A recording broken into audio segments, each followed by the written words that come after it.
What is good, everybody, and welcome to Weekday Wagers. Yes, we are on the Twitter or X platform today. We are huge update. First of all, my name is Mark Wallace. I am so glad that you were able here to find us, at least on this spot today. Our YouTube channel, the good news, we do have some updates. We have gotten the YouTube channel back up and live, so that's been rectified and fixed. We are working on, there's some technical stuff going on as far as the sign-ins for that. So then we will be able to start streaming live again from our YouTube channel. Until that gets fixed within the next, I'm hoping it gets fixed today. If not today, no later than tomorrow, then everything will be right back to normal and we'll be going as normal. Until then, you can catch us right here on X. All of these shows, the ones that are not live yet on YouTube, will then be transferred over to YouTube on our YouTube page. So you can always go back there and catch the entirety of the program right there on our YouTube channel. So that's the good news. I'll tell you what, since we're talking about good news, let's take a look and see what happened yesterday as far as the plays that we gave out. The under in the Seattle Mariners Toronto Blue Jays game closed at 7, finished at 7. So we sweated that one out a little bit, saved by the hook. And DG, I know, was sweating because Jake Bates had 2 clean looks at the field goal. He made 1, thereby cashing the under 1.5 field goals made. So we had a good night last night across the board there. We're going to have a huge night tonight because they've got so much going on. We've got NBA, NHL, a little look ahead because that ALCS helped determine who's going to be playing the Dodgers in the World Series. There is nobody better at breaking down, you know what? At this point, any sport, I'd put cricket in front of him, and I'm sure Robbie would have an answer. Let's bring Robbie in. Robbie, how you doing, buddy? Giving me way too much credit. Only crickets I know are the one in my gym that bug me every time I go to work out. No, look at you undertakers last night, taking unders and cashing tickets. I had a good night as well. I don't like the 9 p.m. football games because by about 11 on Monday nights, I'm ready to go to sleep. And I still had some props live, so I had to stay up a little longer. Yeah, and we do have Joe. Yeah, dude, listen. No YouTube again today. Our YouTube channel is back up and active again. So let me just reiterate. After this show, after we finish airing this one here on X, we will be posting it on our YouTube channel. So you can, if somebody for whatever reason can't catch us live, they can always go back to YouTube and catch it there. We should have this thing rectified with. I was hoping by today. I know DG has been working diligently. I'm rhyming, to get things fixed. So I'm hoping that that's done with, if not today, no later than tomorrow. So yeah, it's an inconvenience. I can say it now. We're on Twitter. It's a pain in the ass is what it is. And, but listen, it's a challenge and it's not something that we can't overcome.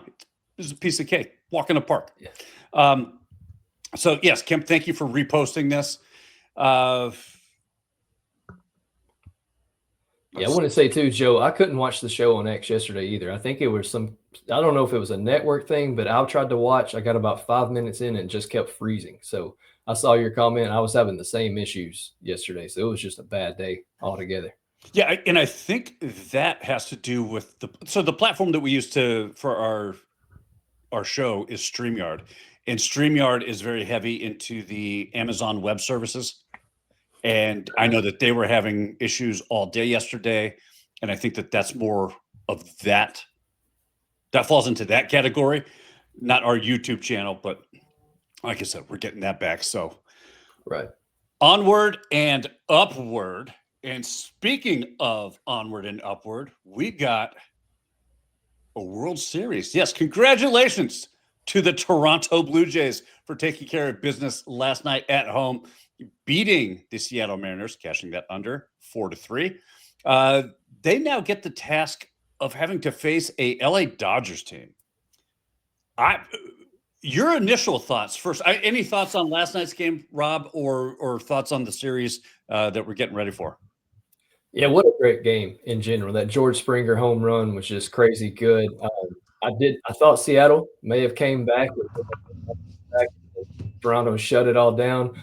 Vladdy wearing the Austin Matthews jersey. I sent you the text. I thought, oh no, that could be a bad sign, not a good sign. But he came through. Maybe Austin Matthews needs to start wearing a Vladdy jersey when they get to the playoffs. Maybe that'll reverse the curse there.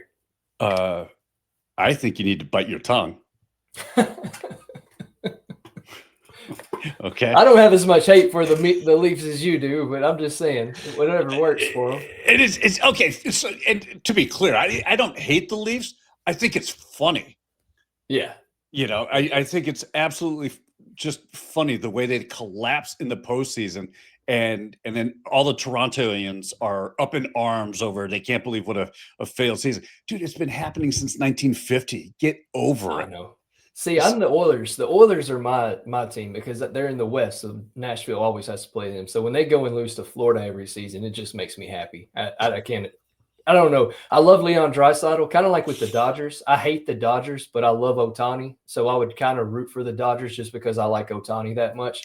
But even loving Leon Draisaitl, I just can't cheer for the Oilers. I was just going to ask you. So I do know that the LA Dodgers are not your favorite team. I mean, that's no secret. Mm-hmm. So I would think that given a chance, you get a Toronto team who is such a huge underdog in this series, right? I mean, they're at like -2 or plus 250 plus 300 to win the series this season. They're such huge underdogs against this LA Dodgers team. You're not kind of pulling for a little Toronto, a little magic? I'm not. I think I'm still bitter about the Four Nations hockey tournament, that it's like Team USA versus Team Canada right now. So I'm just going to go side with Team USA again. As bad as I don't like the Dodgers, it all leads back to hockey for me. So I'm going to pull for the Dodgers just for that reason alone. Okay. And you had the audacity to say I was holding some grudge over Toronto. Wow. Love it. I love it. I'm here for it. Listen, it's all fun. Yeah. Actually, I would absolutely love to see Toronto win this series. I wouldn't hate it. I love Vladdy, and what Vladdy did to the Yankees will always make me happy. So I don't hate it. It really is it doesn't matter to me, honestly, who wins or loses. I don't have a hatred towards the Blue Jays. And like I said, the Vladdy, the Yankees lose comment he made after that win was just icing on the cake because I hate the Yankees more than anyone. So yeah. And for me, being a West Coast guy through and through, I have always been a Padres fan, will always be a Padres fan. There is nothing that would bring me greater joy than to see this monster of an offense that the LA Dodgers have compiled and just watch it crumble. That's my World Series right there. I could die a happy and peaceful man at that point. We've already got wow. So Joe says Blue Jays in 6. This is never a good sign. When DG jumps in and says Blue Jays sweep. Yeah. That's that Atlanta Braves talking right there. That's what that is. That's somebody who's still really salty. That's all that is. For DG anyway, not Joe, but for DG. Yeah, for DG. The sting still hasn't worn off yet. So, we get that there. We've got the NBA season opening up. And I know right now you and I have kind of shifted our focus and we're bouncing back and forth between football and hockey. But we do have the NBA opening up. There's some new rules in the NBA. One of which is, and I'll get into this in a second. I want to make sure I'm reading it correctly. But the NBA has instituted what they call a heave rule. And no, that's not people can puke now because their team is that bad. It's not that kind of a heave. It's any shot that's launched from over 36 feet away, and the shot has to be taken within the final 3 seconds of the first 3 quarters. Okay? So it's a very, very small segment of time and distance that we're talking about here. But the larger impact is that will no longer count as an individual field goal attempt. Instead, it's going to be classified as a team field goal attempt. Your initial thoughts on the heave rule? I think you had it first. It's like a throw-up rule, literally and figuratively, because it makes me want to puke because it's just taking another thing away from NBA bettors. I can't bet the NBA. I'm not going to say your catchphrase, but I just can't do it. And a lot of that is I don't know who's having their maintenance nights. I don't know this or that. This just seems like a way for if you bet somebody's shots that you're going to get screwed at the end.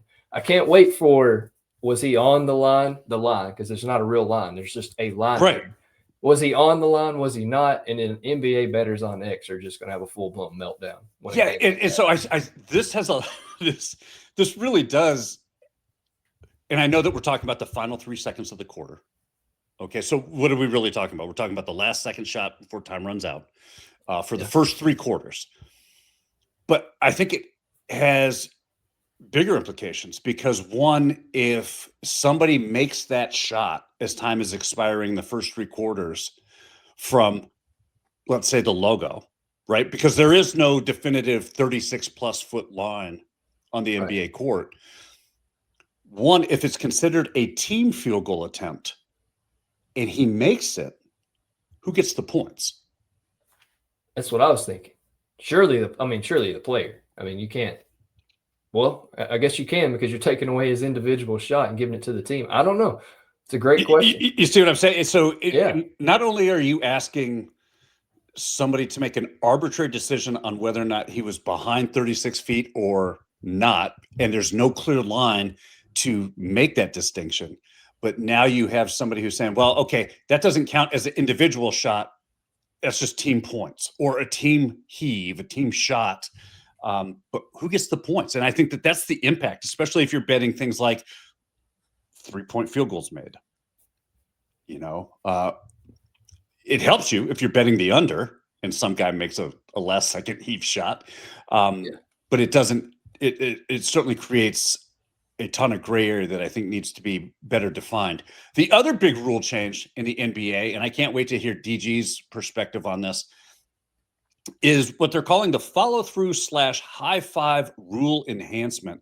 And what this simply means is that the league is placing a greater emphasis on defender contact with the shooter's hand, wrist, or forearm during the follow-through of a shot. And I think that that's an important distinction because before, if the ball was out of the shooter's hand, typically they're going to let that slap. They're going to let that, the little brushing of the elbow or the wrist, they'll let that slide. The rule change for this season is they're going to put a greater emphasis on correcting and stopping that. Long story short, no contact to be made with the shooter through the shot and through the follow-through, which is going to lead to potentially more fouls, more 3-point opportunities. Any thoughts on that? I think DG just nailed it. It's the Curry rule, right? This is good. That's exactly who I thought of too, because he shoots so many threes. It's the Curry rule. I mean, I would like to have just a universal rule. So if it means from start to finish, you can't touch the shooter, fine. I don't mind it. But I do think you'll see a lot more Steph Curry free throws this year because of that. Yeah, I think so too. And I think that what you're going to get is a lot of phantom calls, simply because if it looks like a finger touched, that's in essence what they're emphasizing as far as the new rule here. Since DG has joined us in the chat, I think this is a great time to talk about. We do have a game on the schedule tonight. And the game that's taking place on the ice tonight is probably bigger than the start of the NBA regulation. Yeah. The regular season. Right. There we go. I know you're just getting ready. A little quick costume change. That's fine. We've got the Anaheim Ducks taking on the Preds in Nashville. And for those of you who don't know, DG has kind of jumped into the NHL fandom pool, if you will. And he has adopted the Anaheim Ducks as his team to follow this year. And he is going to relentlessly he's going to know the Ducks inside and out, everything that they're doing. And tonight they take on your Preds.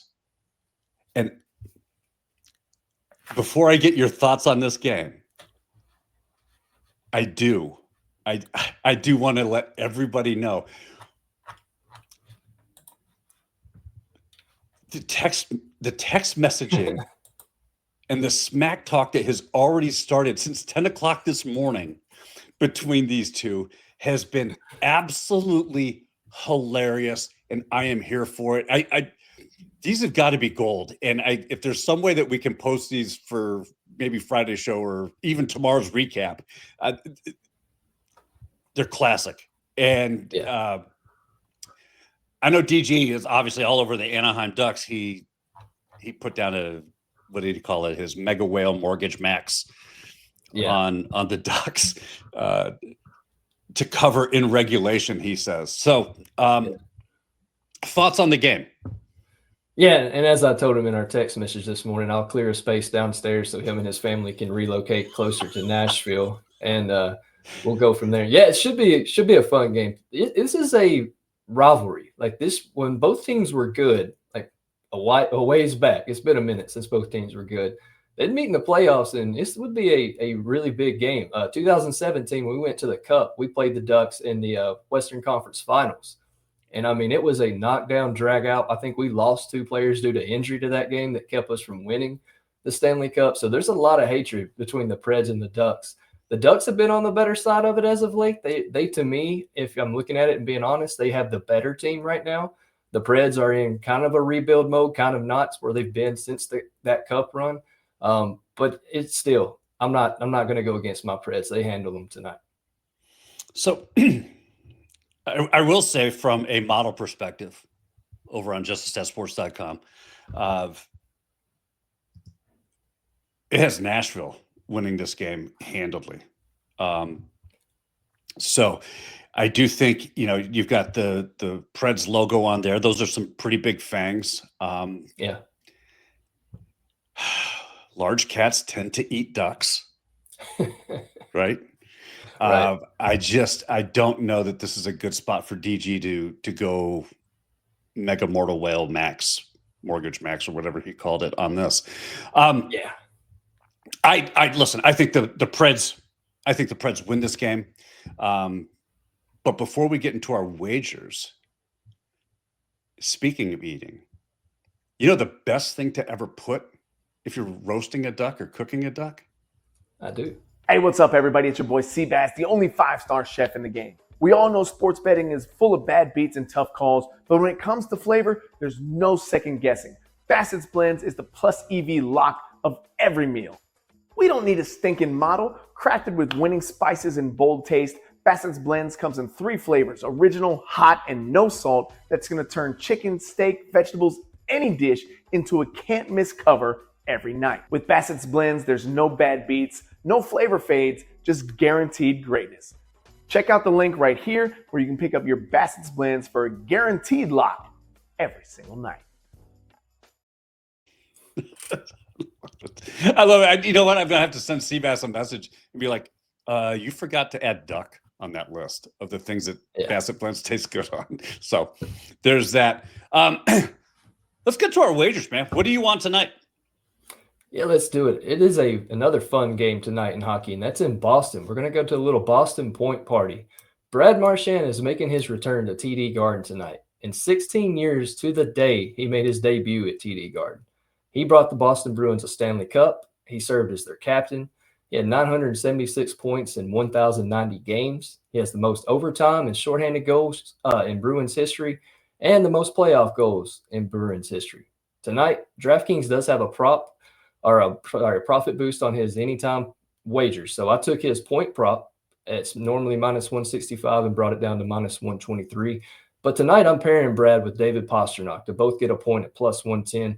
Pasta's going to try to play spoiler tonight. He's been on a tear as of late. He has 4 goals and 4 assists to start the year. I think this should be a fun, almost like a playoff game. And I think both of these guys will help their teams get on the score sheet. So give me Pasta, give me Marchand, 1+ point at plus 110. We got to take you off here. There we go. Jeez, I don't know what's going on with that. Look, Robbie's doing a little point parlay in Boston. It's the NBA's opening night. So why not do a little 3-pointer parlay between 2 guys who have been absolutely solid? And that means kicking it off with Kevin Durant, who's hitting the floor in his new uniform for Houston. And this is this is going to be a statement game for them. All I need him to do is make 2 3-pointers. That's it.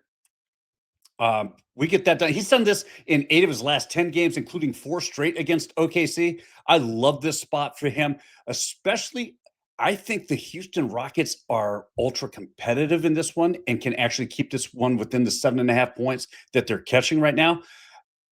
Durant and his ability to shoot the 3 is going to be a key part of that game plan. And then we're going to pair that with Mr. Jimmy Butler.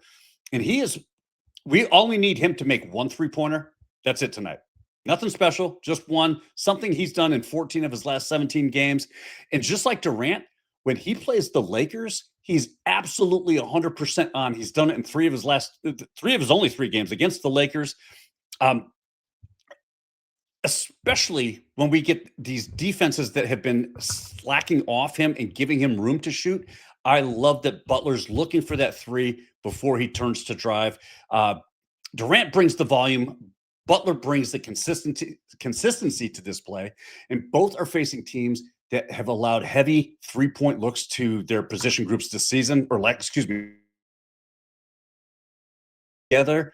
I love this thing. I think we could probably cash by halftime and open the NBA season with a bang.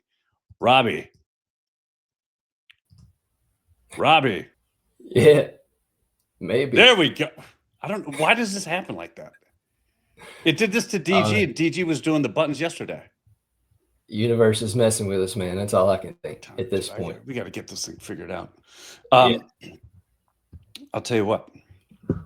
Any thoughts on 3-pointers like that? Yeah, no, I read you put it on Just a Stat Sports, and I was looking at it. I love that analysis. Like you said, Jimmy is absolutely phenomenal when he's playing. Help me, Mark. The Lakers. The Lakers. Sorry. And then Kevin Durant, I think he's pretty pissed off still that OKC won a title and he didn't. So I think that's fresh in his mind. So yeah, I love that play. There is I know where did he? Yes, DG put here. Why does that? That doesn't even make sense. You click on a comment and then people disappear. Something I don't know. I'll go through it. He did put a play on Alfred Singin on the site. And if DG, given all of his faults, he does know the NBA better than anybody else that I know. So if DG has a play and he ladders it up, you got to ladder that baby up. And I will say that Alfred Singin is 1/2 of the JusticeStatSports.com play of the day. What did I butcher his name? No, I'm just seeing myself. I hear you talking in like the shadows, and it's just me on camera. It's all that I see right now. No, I see both of us. I only see me. I don't know. What? This stuff's so messed up. I don't even see Joe's comments. I see people talking about Joe in the comments, and I can't even see what Joe's saying. Oh, that you have to scroll up. I did. Yeah. I don't know. Oh, yeah. There's Joe. See what? Because I clicked on the comment, and all of a sudden we start trading places. Can you see me now? I don't know. I cannot. I still can't. You can't see me. I can see you. And okay. As long as they can see both of us, we're all right. Jill brings up a good point that my fantasy team actually crushed this week. And you're right. It did. And that's because I stopped playing Brock Purdy, who's been out. So by the time I remembered to change my quarterbacks and pay attention to bye weeks and that sort of thing, amazing. I won a game. Wow. Yep. Listen. And I'm sorry, Miss Kimberly. I'm sorry I had to take you down this weekend. Should have started Zach Ertz. I don't know why you didn't start Zach Ertz. I knew he would score a touchdown against my boys. I have no idea what the hell is going on with this control thing. Anyway, let's get to light the lamp and then get the hell out of here because this thing is beyond me. Can you see this, first of all? I can see the guys, and I see myself, but again, I don't see you. This is so weird. All right, so we got Leon Draisaitl at plus 115, Nathan McKinnon at also plus 115, Austin Matthews at 125, half the Book of Sam at plus 170, and Wyatt Johnson. I was going to make a Wyatt Earp comment, but he's from Texas anyway, at plus 180. Who do you like off this? There's a few I like on this, but I'm actually going off the board tonight, and I'm going to give you an extra play to go with it. I'm taking Alex Ovechkin, anytime goal at plus 130. We are back on OV watch yet again. I'm actually taking his 2+ goals at plus 750. He's 2 away from getting 900 total goals in his career, and he gets Seattle. Seattle sucks. They're a little better this year, but they suck normally. In his last 8 games against Seattle, he has 5 goals. I think he gets 1 tonight. I think Washington wins, and with that, I think there's an empty netter involved, so I think he gets 2 tonight at plus 750. Actually, I really like that. And I knew he was getting close to the 900, and I was like, all right, but is that really going to be like the big impetus that we saw last season for him just to get the record? He was on a tear. But I really like the spot, especially being this early in the season. Yeah, why not get that and just be done? You know what I mean? For real. And it's Seattle again. Kraken suck. It is Seattle. It is Seattle. I am going with Mr. Wyatt Johnston. Why? Because he has scored a goal in 4 of the last 5. He did not score a goal last game when they went against the St. Louis Blues. They are back home now. Important to remember, the Dallas Stars have lost the last 2 games. They played 2 games on the road. They lost both of those games. They have been absolutely stellar at home. I look for the Stars to get back on track at home. Johnston, when he has gone up against the Blue Jackets, he has scored a goal in 3 of the 6 games. And of those 6 games, 2 of them have played in Dallas. He scored a goal in both of those games. Look for him to get into the stat sheet via a goal tonight. I like it. I like it. Columbus doesn't look as good as they were last year. I know the Johnny Gaudreau stuff was fresh in their minds, but they kind of look like they've fallen off a little bit this season. And I know that they had Johnny Gaudreau. The whole thing happened last season, right before the season kicked off. And that was kind of a slow start for them. But if memory serves me correct, Columbus is one of those teams that typically gets it takes them a couple of weeks to get cranked up and get into that regular season form. Mid-season, they tend to be one of those sneaky good teams. Yeah, and they do. They have a tendency to start off slow. I know last year they went right down to the wire to try to get into the playoffs, just missing. I was hoping they would get in just for Johnny Gaudreau, but I think they're still missing some pieces. I know they've got a young team. Adam Fantilli is really good. Kirill Marchenko, he's actually been pretty good against the Stars. He was a guy I was looking at today, but I didn't pull the trigger on it. They have some pieces, but yeah, it's like a lot of teams right now. They got to get going. I know Toronto had I think a players-only meeting already this season because of how bad Stolarz has been. So I kind of like them tonight. Not maybe a long-term thing to fix their issues, but coming off that players meeting, I think the next game's a good time to buy on the Toronto Maple Leafs. Yeah, that was the big news that I heard yesterday was that there was a players-only meeting, which at this time of the year, I mean, it's absolutely shocking. That and who was it? Calgary and the San Jose Sharks. You can already start to see the Sharks are winless this season.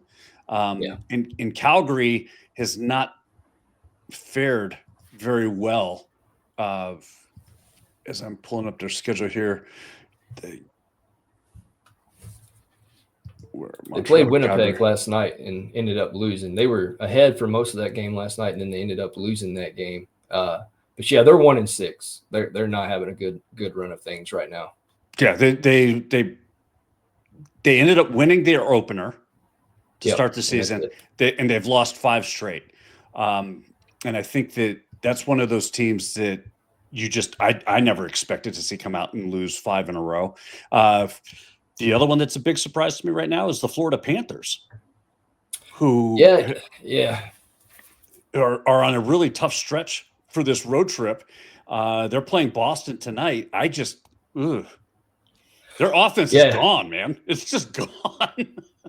Well, you got the injuries are a big issue. You're coming off 2 back-to-back Stanley Cups. It's hard to win a third one, and I think a lot of the player injuries has more to do with it than anything.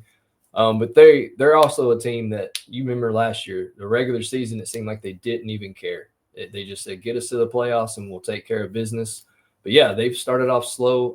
There was another team. Edmonton hasn't started off super fast like I thought they would, but again, they didn't add anybody worth note in the offseason. You thought they would add some more people, but when you're paying McDavid and Draisaitl, I guess that's part of it. Well, listen, we are up against it. We've gone to our 30-minute mark, which means I would ask you what is going to be on your TV tonight, but I think I already know. Yeah. And I'm a little shocked that you would be watching cricket. But anyway.